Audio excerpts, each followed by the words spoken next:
Welcome everyone to the Gerontology module on family caregiving for frail elders. Um, Hopefully we're going to cover all the things you need to know as a professional working with older adults and their families related to family caregiving. I'm Professor Deborah Meyerowitz in the Department of Behavioral Sciences here at York College, and I teach in the psychology discipline. I teach classes in personality and research methods, in developmental psychology, but my main specialty is health psychology, the intersection of physical and mental health and how they influence each other. And one of my specialties is the area of aging and aging changes and a family caregiving for people with physical or mental disabilities. And so this is an area I've done quite a bit of research on.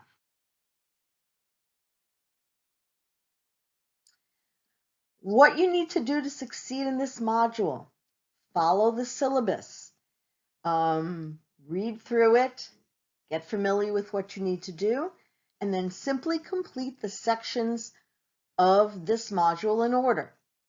Listen to the lectures first, then click on each link to read on a website, to watch and listen to a video, and then several of the sections have assignments at the end, including this one. Complete the assignments in the assignments section.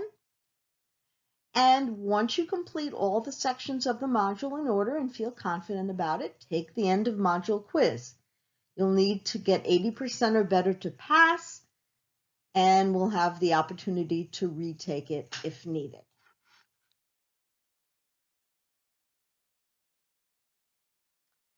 So first, a little bit of background on the older adults that we're talking about. So not all older adults require caregiving. People aged 65 and older are a very, very diverse group. You'll find that the difference between one 65-year-old and another, one 85-year-old and another, is much greater than the difference between two children of the same age, for example. If you see a 2-year-old, you pretty much can guess what the 2-year-old will be good at and not so good at that age. Whereas an older person, you have some people who have very, very little change in their cognitive or physical abilities up and through their 70s. And you have other people who begin to feel the effects of aging in their 50s. So there's a great diversity among older people. Because old age is a very, very long period of time in your life and getting longer, thank goodness, as people live longer, we divide it up. So people who are 65 to 75, we refer to them as the young old. Most people in their 60s need no help at all. Many are still working up into their 70s, whereas 85 and over we call the oldest old. Once you hit 85, and again, this is a generalization, there are many people who hit 85 without much impairment at all, but most people by the age of 85 are feeling some effects of a chronic condition, are definitely feeling the effects of slowing down. But again, it's a generalization, each person is different. Who are today's older adults? Well, today's people who are older adults today, 65 and over, are members of the baby boom generation. And this was a group of people born after World War II, so from around 1948 up until 1962. There was a lot of babies born at that time, which is why we called it a baby boom. The reason being, a lot of people young men were away fighting the war, some young women as well, and they were not having babies. So they came back and started their families, and at the same time, people who were coming of age, 18, 19, 20, 21, and etc. at that time, were also having babies, and so we had a baby boom. So we have a lot of older people at this point, right? A big proportion of our population. Because people are living longer, more of the baby boom generation made it to old age. This is probably the most well-educated and healthiest group of elders that this country has ever seen. And therefore, they have much higher expectations for an active old age. In other words, people no longer expect to be frail and in need of care. They expect to be independent. They expect to enjoy their retirement. And they have a wide range of abilities, a wide range of physical health, as we already said, and also different personal interests and goals, which people will continue to want to fulfill into old age. The overwhelming majority of adults who are over 65 live independently, and they continue to give much more help to their family and friends, particularly their children, than they receive. So adults over 65, well into their 70s, are still generally the heads of families. They're helping their children, they're doing babysitting, they're helping their kids financially, many are continuing to work, etc. So that's not the group we're talking about today. Who are the older adults who need care? Who are the ones we are talking about? Well, one group of people we refer to as the frail elderly. And again, this tends to be people over the age of 80, but frailty can happen earlier depending upon a person's health. So the word frail means weak and delicate, easily hurt. So the frail elderly are tend to experience fatigue if they do too much. Often they have things like osteoporosis, thinner bones, maybe arthritis, so they move slowly, they experience pain. Their health is okay, but they're at risk. So one fall or one bout of pneumonia could change them from independent to dependent. So the frail elderly are a group we have to be concerned about. Another group of elders that may need care are people with chronic illnesses. Now, some chronic illnesses are quite manageable, so hypertension, high cholesterol, etc.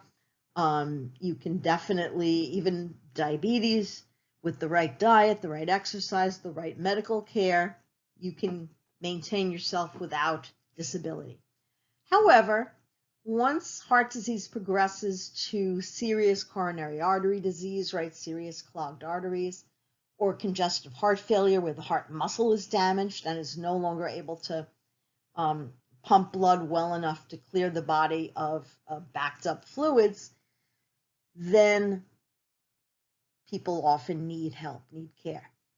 Similarly, once diabetes starts once a person who is diabetic experiences the complications of diabetes, so neuropathy, meaning you start to lose feeling in your feet and hands, vision loss, kidney damage, needing amputations of limbs.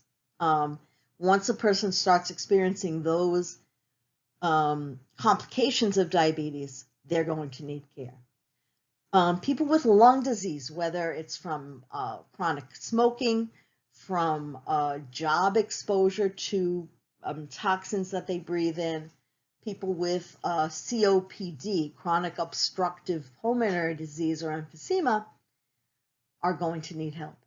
People with mobility limitations, arthritis, osteoporosis, Parkinson's, and people with dementia. I just want to say a word quickly about dementia. It's not the focus of this module, but you should understand who we're talking about. Dementia is a classification of conditions that affect a person's cognition. So a person with dementia is going to experience memory difficulties, possible confusion, eventually symptoms like getting lost, changes in behaviors. And there are different diseases that cause dementia. The two most common are Alzheimer's disease and vascular dementia, meaning clogged arteries in the brain, which affect thinking and memory. So people with any of these conditions are going to require some care.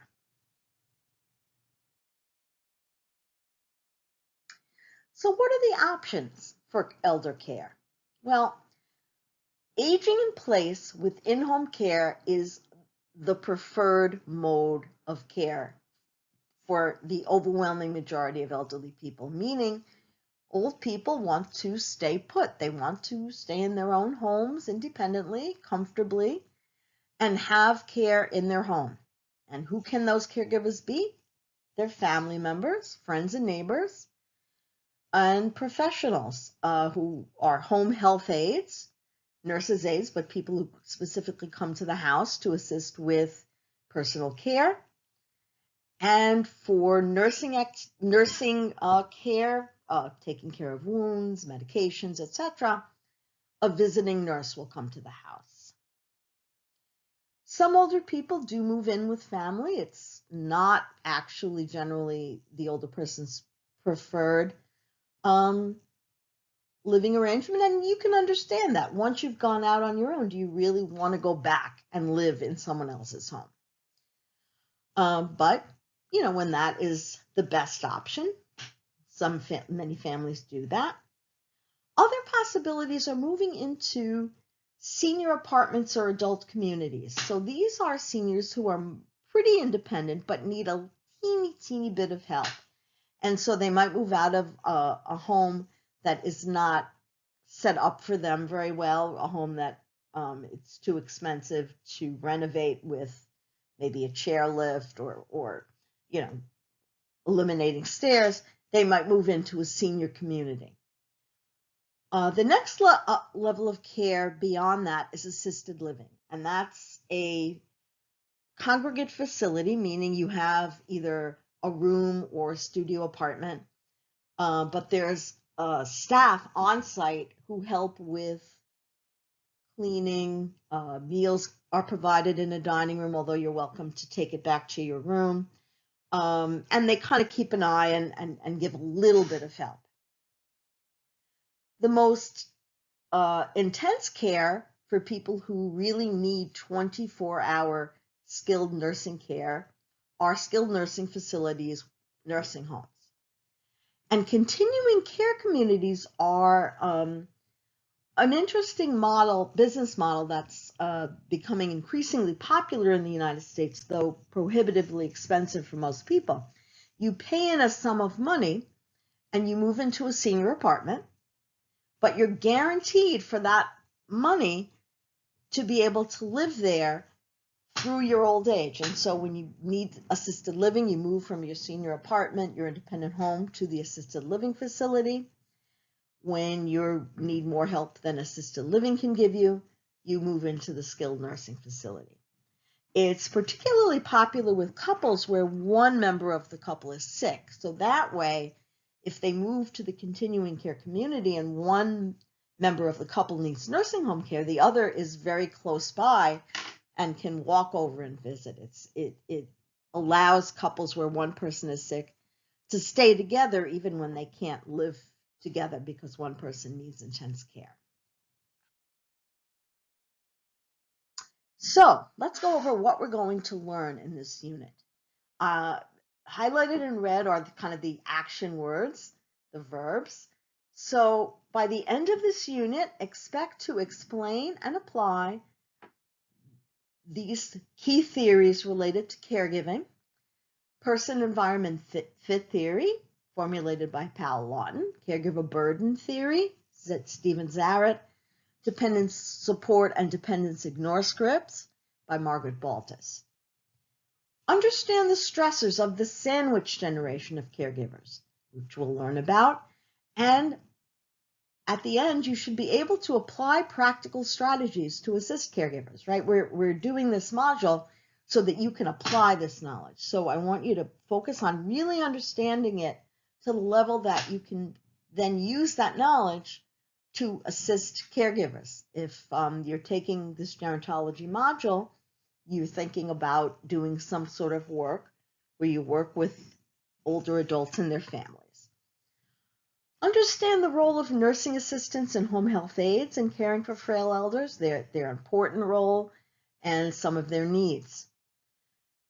Be able to facilitate effective communication between families and healthcare staff.